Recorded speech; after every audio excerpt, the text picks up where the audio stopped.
Hello friends, मैं Krishna current affair के इस सेशन में एक बार फिर आपका स्वागत है।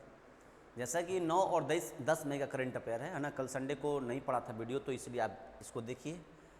पहला क्वेश्चन, नाइट फ्रैंक द्वारा ग्लोबल प्राइम रेजिडेंशियल इंडेक्स में नई दिल्ली किस स्थान पर है ना।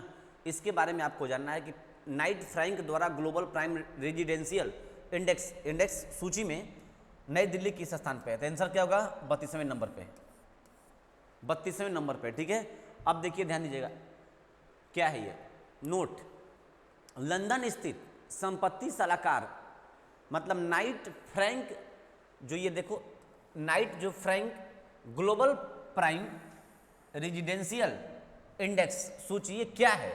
लंदन में स्थित क्या है? संपत्ति सलाहकार है, एक प्रकार का ये संपत्ति सलाहकार है। इसकी एक सूची जारी की गई है जिसमें क्रमशः 32वें और 36वें स्थान पर नई दिल्ली, क्रमशः का मतलब 32वें स्थान पर कौन है? नई दिल्ली आपका शहर है, और मुंबई को 36वां स्थान मिला हुआ है। तो आप इस बात को समझ पाए कि लंदन में जो स्थित है संपत्ति सलाहकार, जिसको हम बोलते हैं, एक संस्था है नाइट फ्रैंक के ग्लोबल प्राइम रेजिडेंशियल में नई दिल्ली को 32वां रैंक मिला है और मुंबई को 36वां रैंक मिला है ना। अब देखिए, जबकि बेंगलोर 2021 में इस बार जो सूची निकली हुई है, इसमें बेंगलोर 4 स्थान नीचे जा चुका है, 4 स्थान नीचे जा चुका है, और किस स्थान पर हो गया? 40 स्थान पर हो गया, 4 स्थान और डाउन, मतलब पहले 36 स्थान पे था 2020 में, अब 40वें स्थान पे आ गया। चीन के 3 शहर है ना, शेंजेन, शंघाई और गुआंगजू, तीनों शहर क्या हैं? पहले नंबर पे खड़े हैं। मतलब कि जो संपत्ति के मामले में और इनका जो बिजनेस व्यापार का जो तरीका है, जो इसमें ये ग्रोथ कर रहे हैं, उसमें ये तीनों शेंजेन, शंघाई और गुआंगजू, ये तीनों शहर चीन के हैं, आज तीनों पहले नंबर पे हैं। इस तिमाही में सूचकांक के शीर्ष पे हैं तीनों शहर। अब देखिए, इस अवधि के दौरान न्यूयॉर्क सबसे कमजोर प्रदर्शन करने वाला वैश्विक शहर है। सबसे अच्छा चीन के तीनों शहर हो गए, और सबसे कमजोर, सबसे कम लो रैंक, सबसे लो से लो रैंक किसका है? न्यूयॉर्क शहर का है ना। इसकी वैश्विक शहर में सबसे लो रैंक में है। नाइट फ्रैंक इंडिया के अध्यक्ष, नाइट फ्रैंक इंडिया के अध्यक्ष और प्रबंधक निदेशक कौन है? शिशिर बैजल है। ये जो संस्था है नाइट फ्रैंक इंडिया, इसके अध्यक्ष कौन है? शिशिर बैजल है। नाइट फ्रैंक का मुख्यालय कहाँ है? लंदन, यूनाइटेड में है, इसीलिए वहां पिछले पेज में बोला गया था। ठीक है ना, लंदन में इसकी संस्था है, इसका मुख्यालय कहाँ है? लंदन में है। आगे, नाइट फ्रैंक की स्थापना 1896 ईस्वी में हुई थी, है ना। हर देश का, जैसे Knight Frank India, Knight Frank, फिर और भी देश होगा, जापान, नाइट फ्रैंक चीन, है ना। तो नाइट फ्रैंक जो इंडिया का जो है, इंडिया के तरफ से कौन अध्यक्ष है? तो शिशिर बैजल। जबकि नाइट फ्रैंक का मुख्यालय लंदन, यूनाइटेड में है, विश्व की संस्था है ये। नाइट फ्रैंक की स्थापना 1896 में है ना। नाइट फ्रैंक के संस्थापक कौन है? हावर्ड फ्रैंक, है ना, जॉन नाइट, विलियम्स रटली, ये इनके संस्थापक के तौर पे हैं, है ना। तो समझिए इस बात को, एक चर्चा की गई कि यहाँ पर नाइट फ्रैंक इंडिया के अध्यक्ष और प्रबंधक शिशिर बैजल है ना। जबकि ये संस्था विश्व की है, लेकिन अब समझिए स्पेशल भारत के संदर्भ में शिशिर बैजल, इसका मुख्यालय लंदन, यूनाइटेड में है। नाइट फ्रैंक की स्थापना 1896 में, हर पॉइंट एग्जाम का है, पेपर में आने वाला। नाइट फ्रैंक के संस्थापक कौन है? हावर्ड फ्रैंक, जॉन नाइट और विलियम रटली।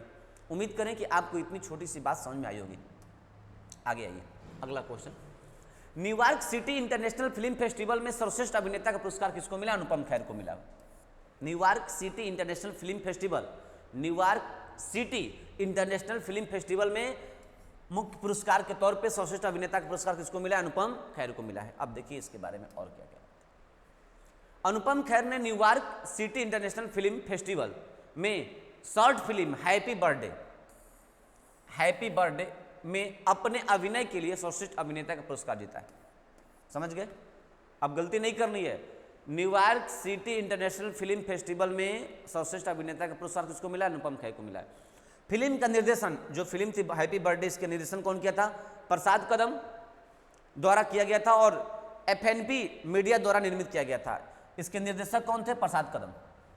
अनुपम के अलावा हैप्पी बर्थडे में अहाना कुमारा ने अभिनय किया है। फिल्म के फेस्टिवल में सर्वश्रेष्ठ लघु फिल्म का पुरस्कार भी जीता है ना।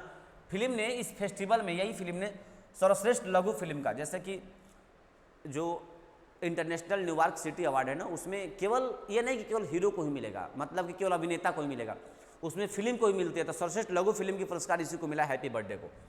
देखिए अगला क्वेश्चन है, कामी रीता ने 25वीं बार एवरेस्ट फतह कर रिकॉर्ड बनाई है, इनका संबंध किस देश से है? कहाँ के हैं? नेपाल की।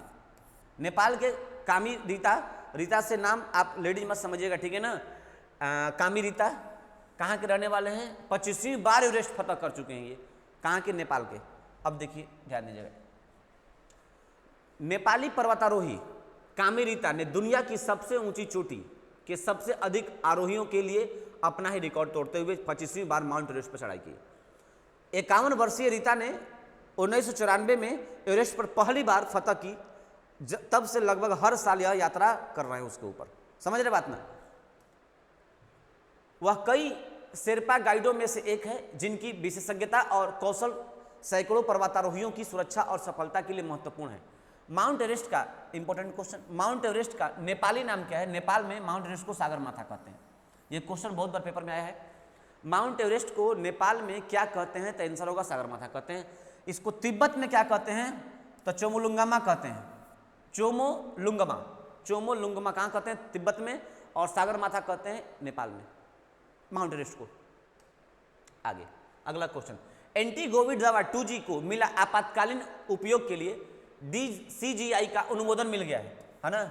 करा इस दवा किस संस्था ने बनाया? DRDO ने, जो हमारा डिफेंस रिसर्च ऑर्गेनाइजेशन सेंटर जो है ना, DRDO, इसी को ये दवा विकसित किया इसी संस्था ने। एंटी कोविड 2G को आपातकालीन मतलब कि सीरियस पोजीशन में इसको यूज करने के लिए DCGI का अनुमोदन मिल चुका है ना। देखिए DRDO defence research development organisation होता है, द्वारा विकसित एक एंटी कोविड-19 चिकित्सीय दवा, जिसे उसका क्या नाम है?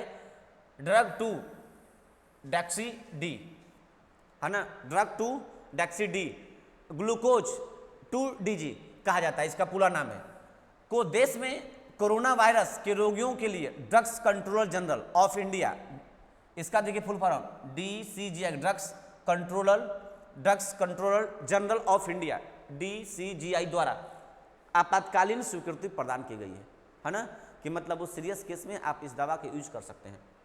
Institute of nuclear medicine and allied sciences है ना, हैदराबाद की संस्था है। Defence research and development organisation DRDO की एक लैब ध्यान दीजिएगा, ने डॉक्टर रेड्डीज लेबोरेटरीज हैदराबाद के साथ मिलकर यह दवा को प्रोडक्शन किया है।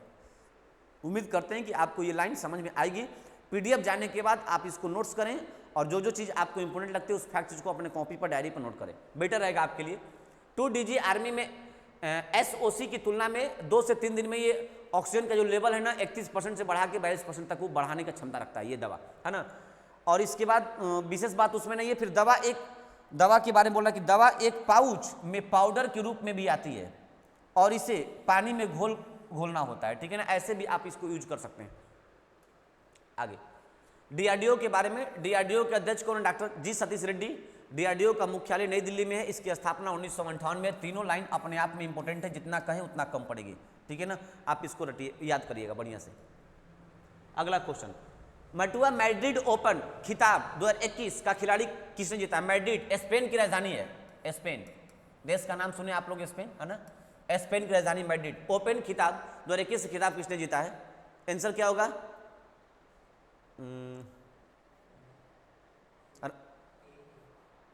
अलेक्जेंडर नहीं, अलेक्जेंडर ज्वेरेव, ठीक है। अब देखिए ध्यान दीजिएगा, मटुआ मैड्रिड ओपन खिताब 2021 का खिताब किसने जीता है? Alexander Zverev. अब देखिए जर्मन खिलाड़ी हैं, कौन है जर्मन खिलाड़ी? अलेक्जेंडर ज्वेरेव, जर्मनी के रहने वाले हैं, है ना। ये अपने चौथी ATP में मास्टर 1000 ट्रॉफी जीतने के लिए, वो ना नाम है 1000 ट्रॉफी नहीं है, एक ATP है ना, मास्टर 1000 ट्रॉफी का नाम है, जीतने के लिए मेटेओ वेरेटिनी को 6-7, 6-4, 6-3 से हराकर अपना ये दूसरा मटुआ, मतलब कि मैड्रिड ओपन का इनका दूसरा खिताब है। ओपन खिताब 2021 भी जीता। उन्होंने अपना पहला मैड्रिड खिताब 2018 में जीता था, इसके बाद 2021 में जीता है। ये मतलब ये जो ओपन टेनिस टूर्नामेंट है इसको इन्होंने एक बार 18 में जीता, एक बार 21 में जीत लिया। आगे अगला क्वेश्चन, मैडन मैड्रिड ओपन महिला एकल खिताब किसने जीता है? तब होगा एरिना साबेलेन्का। कहाँ की रहने वाली है? बेलारूस की। ये जानते हो किसको हराई है? ऑस्ट्रेलिया की नंबर 1 खिलाड़ी एशले बार्टी को हराई है।